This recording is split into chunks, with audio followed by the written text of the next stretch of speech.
anyways soo dhawaad saaxiibayaal haddeen intaasi halkan kaga gudbo muuqaalkaankiisa maanta waa muuqaal runtii aad u xiiso badan waa nooca sheekooyinkaan isleeyahay aad ayaad u xiisaysaan okay haddaba waxaynu hore ugu soconaa muuqaalkeena maanta aniga ayaa waxay ku taalla dhul la odhan karo muuqaal ahaan marka la fiiriyo waa dhul bilic qurux badan neecaw iyo jawi degan leh wadadan ayaa waxaa loo yaqaanaa wadada Maglehos wadadani saaxiibayaal waa wado jawi ahaan masha Allah kaale anaga muuqaal ahaan marka la fiiriyo waxaa ku taalla meel inaba caadi ahayn meel ku habboon lugaynta iyo socodka oo qofku marka uu lugaynayo oo meeshaas ninkan oo keligii isku dayay inuu wadadaasi maro u lugeeyo ayaa waxaa la kulmay dhacdooyin aad u mugdi badan aad u cabsi badan adag tahayna in la fasiro markaas ayaal in la yaab badnaa oo ninkaasi wadadaas kula kulmay ayaa muuqaalkeena ee ku soo dhawaada hadda soo jalka dadweynaha ku soo biiro subaxnimada bishii 6 sanadii 2018 nin hiker ah oo lagu magacaabo John Shamban oo waqtigaasi da'diisu ahayd 45 sano ayaa waxa uu soo istaagay subaxnimadaas meesha ay ka bilaabato wadada Maglehos dabcan ninkan sanadoo soo sheegayba waa nin hiker waxaa la yidhaahdaa dadka aad iyo runtii uga duwan yihiin muuqaalka waxaa badanaa laga soo sheegaa sheekooyin cabsi badan wadada marar badan meel kala duwan soo maray buuro kala duwan soo lugeeyey meelo lamida meesha baad sii socday waa maxay jawiga sida kiiska ay soo bedelay oo fikra ay tiraan sheekadu waa sii faacsan halkaa marka sheekadu waxa uu yidhi waryaa xaawamaad degaaya la baahan tahay markii hore xaajiyadiisa waxa ku yidhi wax walba waa caadi wax balaa ma dhicin sababtoo waxaa dareensanaa keliya cadceeddaa meesha ku dhacday wax balaaya ma jiraan oo kuwii runbiigtoon suurto meesha ka dhalaaqoo laabo kadibna gaadhiga fuuloo saas ku ayuusinaa laakiin waxa uu dareemay in xaal aan caadi ahayn meesha joogaba inaanu garanayn ay tahay markuu meesha fiiriyay waxa uu dareemay meesha inaanay ahayn meeshii markii horeba ku dhacay waxay u muuqataa in ninkan inta meel kale laga soo qaaday la soo jiifiyey oo la keenay inta wadnahani kala goyn lahayd waa taas teleefonkii dhannaaba ku jiro sawiro waxaa joogtaa meel wadageeda ah waa mugdi xaaladaad way qasantay bal dib ugu laabto meeshii uu gaadhigiisu yaallay ninkii markii uu soo dhaqaaqay ayaa waxa uu dareemay haddana inay wax weyn qaldan yihiin waxa uu dareemay aamusunaan zaa'id oo weli gudaha buuraha ka jira dabcan buurta inay buuqaydu badato weeyaan dabaylaha sanqadha waa inuu de waxyaaba fara badan welibana waa maalin inuu xayawaanaad arko inuu dad lugeynaya arko inkastay dadku aad ugu badnayn haddana dee qof lugeynaya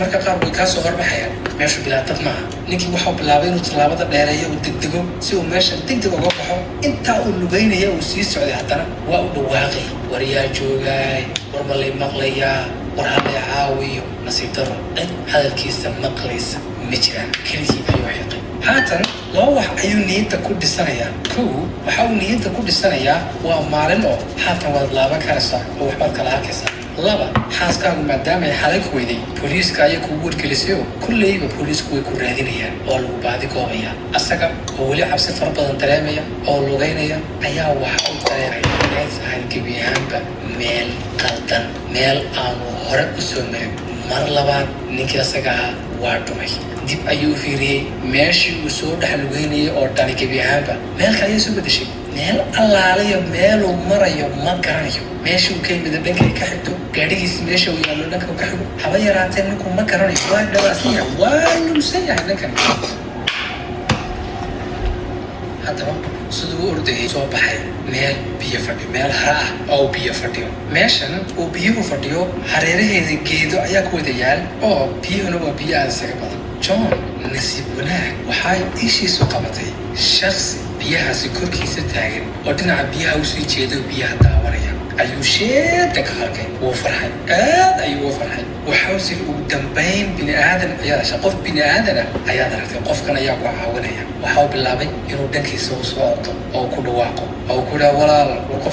qofkan laakiin ma maqlayo waxau bilaabay inuu ku soo ordo arrinta uu kasii yaabay ayaa waxay tahay dee maabuu ordo oo ku sii dhawaado qofkani wuu kasii yacni ma ordayo qofkani wuu taagan yahay haddana si unbuu uga yara fogaanaya waxau ordo shaqsigii wuu kusoo dhawaaday deetana waa ku dhawaaqay arwala miyaad maqlaynta waasidi hadal ma jira miyaa buu ku yidhi shaqsigii ayaa John hadalkiisa marka uu maqlay waxa uu hal mar bilaabay inuu ordo qofkan xataa muddaa daqiiqada badan ay cayrsadeen u istaagay ugu dambayn qofkii istaagay. John ayaa deetana ku dhawaaday oo ku yidhi walaal maxaad u cararaysaa maxaad iga baxsanaysaa anu keliya waxaan doonayaa inaad ila hadashidooda tilmaamtid waxaan ahay qof lumay oo buurahan meel allaaliya meel uga baxo garan la inaad caawiso baan doonayaa walaal maxaad iga cararaysaa qofkan wuu sii jeedaa wax dhaqdhaqaaqa ma samaynayo. John ayaa ku soo dhawaaday. John haddaba markuu ku soo dhawaaday shaqsigii aad ayuu u yaabay. Waxa uu la yaabay intaasi oo daqiiqo ayay soo ordayeen intaasi oo masaafo ayay soo jareen. Shaqsigan haba yaraatee wax daala ka muuqda waa iska normal waa iska caadi asaga siduu u neeftuurayo waayo beerku inuu ka soo dhaco in yar buu jiraa. Shaqsiga kalena haba yaraatee waa normal waa caadi wax cabsiya kama muuqato naqas fara badan ma samaynayo ma hadlayo ma neefsanayo wadee ruuxaa dhanka miduu xidhanee taaganay sii jeeda markaa cabsi ayuu dareemay John degenaanshiya la-aan ayuu dareemay. waxa uu bilaabay John inuu iska naquso oo uu tartiib lugihiisa dib u qaaday. taastii oo kale ayaa ninga qabsatay khalaas indhahaas ku qabo oo kow ilaa 3 tiri. waxa uu aaminayba waxaan ku soo socday ee hoosta ka soo galay inuu yahay malakulmoodkii. indhaha ayuu isku qabtay dhimasho ayuu isu diyaariyey aadna wuu gargagiraya. waxaad kadib indhaha ayuu kala furay wixii maba joogo wixii ku soo socdeen nooca kalaha mugdiga ah meesha maba joogo waa keligii. waxaa bilaabay deetana inuu dib u laabto weli taada dhiban weli waa nooshahay saacadaad weli ma dhammaan dib u noqon siri. xaggii webiga ayuu kusoo laabtay hadda biyihii meesha fadhiyey kusoo laabo oo xaggaa kasii noqon siri. laakiin saaxiibayaal arrinta kasii yaabisay haddana waxay tahay biyihii badnaa ee meesha fadhiyey haradii gebi ahaanba ma jirto. dhulka dhan waa wada geedo wada dhagaxaan wada buuro war masiibada ninkan haysata maxay tahay. John waxa uu haddaba in yar u jiraa inuu waasho inuu dhaqaaqo ayuu in yar u jiraa xaaladiisu way xun tahay. bro what's going on waxaalkan wuxuu yahay ninkii asaga ahaa waxa uu bilaabay inuu meeshii kasoo lugayo oo ka dhaqaaqo mar kale xaaladu isbedelay. welihe naftu waa ku jirtaa una gaajoonin war gaajo waxa uga daran xaaladda uu ku jiro. arrinta haddana la yaab leh John fajac ku noqotay ayaa waxay tahay asagoo meeshii fadhiya ayuu si harada u fiiriyey waxa uu arkayba haradii weyne weynaya oo kaga sii daran ayaa waxaa tahay dhulku waa mugdi oo caaryaamo ayaa qarasay bawse deedan bawse hadbase u taqaanidood caddaan oo wax ka horeeya si fiican u arko si fiican u maari karayo. waxa uu socdo oo lugeeyaba sheeda waxa uu ka arkay wax taagtaagan macnaha dhagaxaan taagtaagan dhagaxaantii kusoo dhawaaday markuu soo baxay waxa uu arkay in waxyaabay arkay ay yihiin qabuuro dhagaxaantii waxyaabay dhagaxaantii taagtaagan waa qabuuro. waxa uu la yaabay intii aan gurigiisa kasoo bixin ka hor meesha si fiican ayuu daraasayey maabka ayuu si fiican u fiiriyey lokeeshinadii ayuu si fiican u kala fiiriyey dhinaca ayay deetana waxa uu isiri balcuneen hubi gacanta ayuudan uu ku wareegayo dhex soo socdo uu sii fogaanayba sababtoo ah sii fogaan ninkii fajax ayaa makaan ayuu la fadhiistay. iska ayaa raadiyey dadweyne fara badan oo tatawiciin ayaa raadinayay oo ka baadigoodayay isla meeshani uu ninkani ku dhaxamay. arrinta cajaa'ibka ayaa waxay tahay meelaha ugu badan oo ninkani joogay dadku way ka raadinayeen haddana waa uu dhawaaqayay waa caawiyaa idaasoo hayay oo waa uu qaylqaylinayay xeerkiisa nafar bini-aadan maalmuqa iyadoo intaasi oo qof raadinayay caawimaadka u fidiyey waxay ahaayeen haykale sidiisoo kaloo meesha iska lugay oo ayagu kamaana mid ahayn dadkii raadinaya isaga dad sidiisoo kale iska lugeynayay ayaa arkay meesha uu ninkani ku sugnaa uu ku warwareegayay iyo booliiska iyo dadkii kale mataqiyey waxaa arkay sooyir la yaab leh oo ay dhumeen shakhsiyaad meeshaas waxay ka sheegayeen sheekooyin waxay xaalad ku muuqataa anta ninka arkale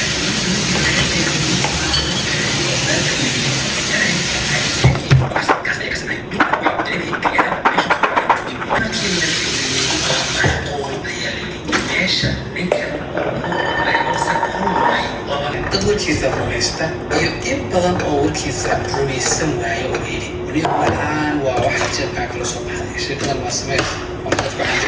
anyways xaqiiqda ilaahay waa og laakiin asagu saas ayuu uga sheegayay balse hal mid ayaa jirta oo iyadu run ah oo la hubo oo maqari koodii gabadhii yareeda Karen ayaa hal mar waxay ku baraarugtay ayada oo gidaarka la garaacayo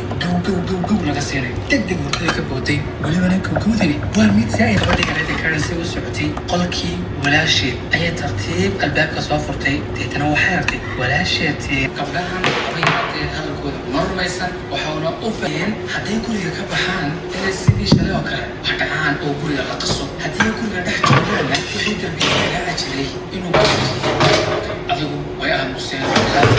la gaadhay wax sanqara maalin maqal waxaas anagu taataaban balaayadii naga raacdan ka seexan laanahaybe mar dambe waxaa haba ku fikir maxaad ku dhacay say wuxuu jiraan deetna waxay ku jawaabeen adeer gurigii wax la yaabnayna fartan waaweyn ay ku qoran ee cabsida ayaanu aragnay isla markiiba wuxuu ku yidhi isdejiya adeer aabbaan waxay haatan aabbayda soo gaadhiya waxay ku dhahdeen may aab hawucan aabba halkiina ma fahmayo intaanada wicin ka hor far waaweyn oo gaduudan oo gidaarka ku qoran oo leh closetkan ku jiraaya kaalay oo isoo hela maadadani lagu qoray derbiga markuu saa u fiiriyey yaabihii la yaabka lahaa ay arkeen runtii way yaabtay laakiin waxay isku dayday adu inay dejiso oo ay qanciso oo ay dareensiiso inaanay waxba jirin muddo maalmaadoo markii ay kulanadii dhakhtarka ay la yeelanayeen ay kula jireen iyo la yaabkii ku arki jireen guriga gebi ahaanba way waayeen guriga hadday dhex joogaan wax gidaar garaacaya maanay arkayn wax guriga qaskeey ayay ahaayeen taasi oo keentay inay labadii gabdhoodasi ku yidhi أنا وادي شيء بابا واحد متجران بلاهي متجرتو ورجعنا بلاهي مسوا قشوا خلاص بس أنا شغالي سوي سيدي عادي جالس كتيجي جري أيوة إسكول مال ما كم إذا وقتي كوردن بيع هاي شنتي يبركي كلام لي الوقت أيها الله بدي كبر أيها جوا ولا فرديا أو جيم يرسك عيارها أيها واحد مخلين واحد الرجوعيو سقط عسوا واحد كمان ساعة قالك أبوه تيتنا الله بدي كبر ayagoo argagaxsan oo aad u baqaya ayaa intay gacanta isqabsadeen waxay fureen qolka aabahood balse ay u fiiriyaan waxa ka socda gudaha qolkaas qolkii markay fureen waxba kumaanay arag laakiin gidaarkii mase derbigii markay fiiriyeen qofkii la socday madiga ahaa ila hadli weyday gabadhana uu ku waashay waxaa dhacday maalin maalmaha ka mid ah ayadoo guriga laga wada maqan yahay gabdhihii iskuulka ku maqan yihiin odaygii shaqada ku maqan yahay oo meeshii uu maalintii hore guriga ka soo galay ayuu ka soo galay gurigu soo dhacay deetana gurigii markuu dhex soo socday wuxuu cuni karaya qoray ayaa deetana waxaa dhacday qaybta hoose basementii markuu u dhaadhacay wuxuu islaan kulliga carruurtaada cuntay looma fiirsanin cuntada maqan iyo wax la cunay waxa uu qirtay ninkani gudaha gurigaas inuu ku dhex noolaa 2 bilood iyo ku dhawaad badhis yana gabalta hal sano markii adig lahayay waa la soo daayay isla markii la soo daayayba xaafad ayuu kasagaa sidiisa lamida 4 bay ka koobnaayeen aabbo hooyo iyo 2 carruur 4 toodiba nafta